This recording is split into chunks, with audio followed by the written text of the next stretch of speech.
The Minnesota Vikings 2020 schedule is released, so let's go through it for you guys here on Chat Sports. Week 1 NFC North matchup, they host the Green Bay Packers. These were the top 2 teams last year. We'll see if that is the case again this year. Week 2, they go to Indianapolis to take on the Colts before hosting the Titans in Week 3. And then in Week 4, they go down to Houston to face Deshaun Watson and the Houston Texans.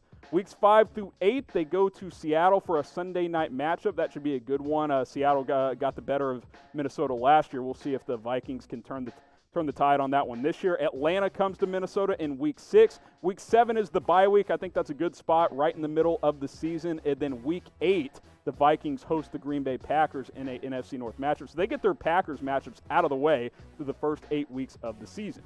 Week 9, they host the the Vikings host the Detroit Lions, I should say, before heading to Chicago for a juicy Week 10 Monday Night Football matchup. That should be a good one. And then they host Dallas in Week 11. Week 12, the Carolina Panthers come to town as well. So you got the Lions in Week 9, Bears on the road in Week 10, Cowboys in Week 11, and then the Panthers in Week 12.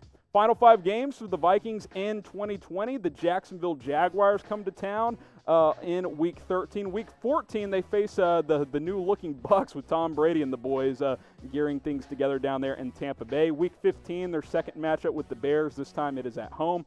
Week 17, they host the Saints. I know the Saints are going to want some vengeance from that play, or they go to the Saints. They're going to want some vengeance from that playoff game last year. And then Week 17 on the road to finish up the season against the Detroit Lions.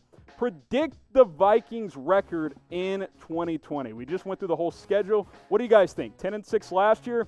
We think it's something similar this year. I'll say 9-7. I don't love the way the amount of defensive pieces Minnesota lost this year, so I'll say one less win. I'll say 9-7. But you guys go ahead and predict the Vikings record in 2020.